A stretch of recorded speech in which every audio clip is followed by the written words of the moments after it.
ইন্দ্রাণীস কিচেনে আপনাদের স্বাগত। চলে এসেছি একটি নতুন রেসিপি নিয়ে। আজকে ওলকচুর ডাঁটা দিয়ে একটি রেসিপি করে আপনাদের দেখাবো। করব ওলকচুর ডাঁটা ভর্তা। এর জন্য আমি কয়েকটি ওলকচুর ডাঁটা নিয়ে নিয়েছি। প্রথমে ওলকচুর ডাঁটাগুলো ভালো করে ধুয়ে নিয়েছি। তারপর এইভাবে কুচি করে কেটে একটি পাত্রে রেখেছি। এরপর কুচি করে কেটে রাখা ওলকচুর ডাঁটাগুলো প্রেসার কুকারে একটি সিটি দিয়ে সিদ্ধ করে নিয়েছি। প্রেসার কুকারে সিদ্ধ করে নেওয়া ওলকচুর ডাঁটাগুলো একটি পাত্রে রেখে দিয়েছি। এবার মাঝারি মানের দুটি পেঁয়াজ এইভাবে কুচি করে কেটে নিয়েছি। এরপর কি কি মশলার উপকরণ নিয়েছি সেগুলো আপনাদের দেখিয়ে দিই। নিয়েছি শুকনো লঙ্কা গুঁড়ো, হলুদ গুঁড়ো, নুন পরিমাণ মতো ব্যবহার করবেন, ফোড়নের জন্য শুকনো লঙ্কা, রসুন বাটা আর কাঁচা লঙ্কা বাটা। এই হলো সমস্ত মশলা আমি এই রান্নায় ব্যবহার করব। এবার কড়াই বসিয়ে দিয়েছি রান্নার জন্য। কড়াই গরম হয়ে গেছে, রান্নার জন্য সর্ষের তেল ঢেলে দিলাম। তেল গরম হতে দেব। তেল গরম হয়ে গেছে, এবার শুকনো লঙ্কা ফোড়ন দিয়ে দিচ্ছি।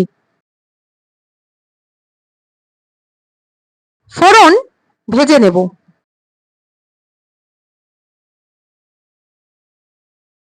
ফোড়ন ভাজা হয়ে গেছে, এবার কুচি করে কেটে রাখা পেঁয়াজ তেলের মধ্যে দিয়ে দিলাম।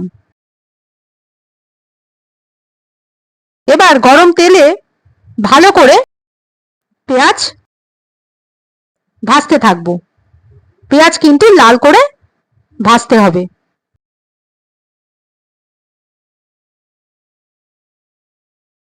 পেঁয়াজ লাল করে ভাজা হয়ে গেছে, এবার একটু নেড়ে এক এক করে মশলা দিয়ে দেবো। প্রথমে দিয়ে দেবো নুন, স্বাদ অনুযায়ী ব্যবহার করবেন। এবার শুকনো লঙ্কার গুঁড়ো দিয়ে দেবো। এরপর দিয়ে দেবো হলুদ গুঁড়ো। এরপর দেব রসুন বাটা আর সবশেষে দেব কাঁচা লঙ্কা বাটা। এবার সব মশলার উপকরণ ভালো করে পেঁয়াজের সঙ্গে মিশিয়ে কষাতে থাকবো।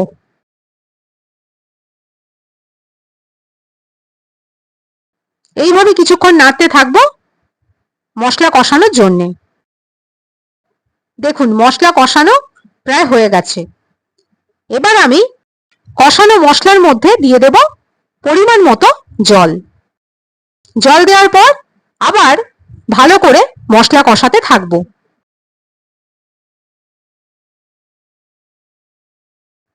মশলা কষানো হয়ে গেছে, এবার আমি সিদ্ধ করে রাখা ওলকচুর ডাঁটা দিয়ে দেব। ধীরে ধীরে কষানো মশলার মধ্যে সবটা সিদ্ধ ওলকচুর ডাঁটা ঢেলে দেব।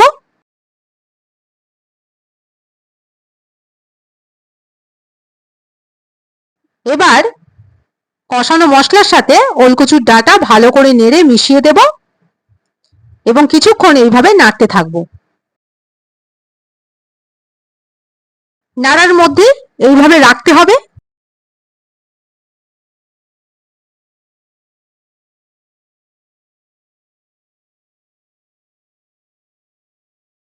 দেখুন জল প্রায় শুকিয়ে এসেছে, তাতে বোঝা যাচ্ছে রান্না প্রায় হয়ে গেছে।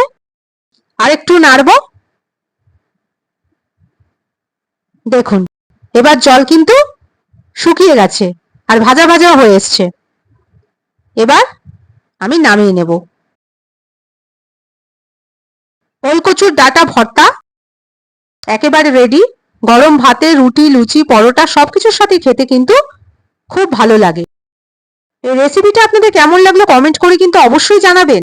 আর চ্যানেলটিকে সাবস্ক্রাইব করে আমার পাশে থাকুন।